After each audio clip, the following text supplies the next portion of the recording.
development from Cameroon, where efforts are underway to improve cocoa traceability to meet new European Union deforestation regulations ahead of the marketing seasons later this year. The move is viewed as a platform which could help local cocoa producers to make more income. Now, the country's Interprofessional Council for Cocoa and Coffee has been leading the transformative process, and more than 100,000 farms have been located across the country. Let's have more details of that in this report. The EU's deforestation regulation comes into effect from December. It's designed to ensure that products placed on the EU market contribute to the fight against global deforestation and forest degradation. That means that the products need to be traceable right from the beginning of their journey.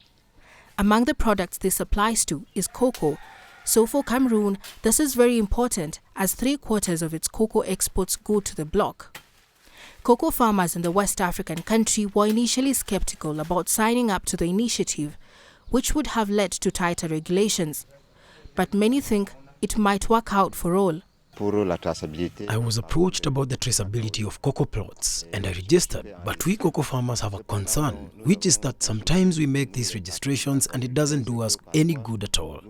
I think that this time we are lucky and that it could lead to something and maybe we could all gain something from it.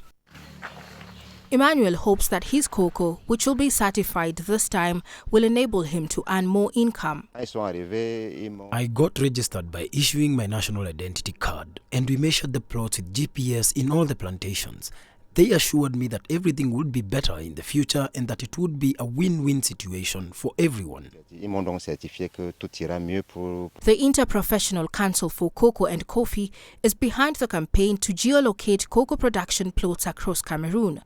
To date, nearly 150,000 plots have been geolocated. There are no penalties for producers who refuse to register. The penalty is economic and commercial. It will be difficult for them to sell at the same price because the buyers will now make sure that the producer they are buying from has the plantation geolocated. If you don't have this, it will be difficult for them and they will buy a little at random thinking, I don't know where I'm going to export this cocoa.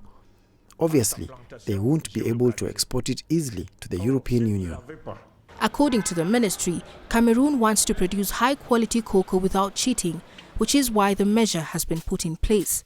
In the long term, the country will be able to determine its production volume and the amount of cocoa exported to the EU and the rest of the world. The Ministry of Trade, together with the partners in this sector, has been working effectively to establish a traceability system. For the moment, this is a traceability ecosystem that integrates a range of stakeholders.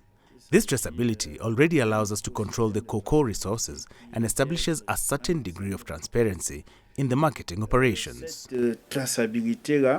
Cameroon officials said 24,800 cocoa farmers have been registered, covering more than 28,000 cocoa plots that have been geolocated.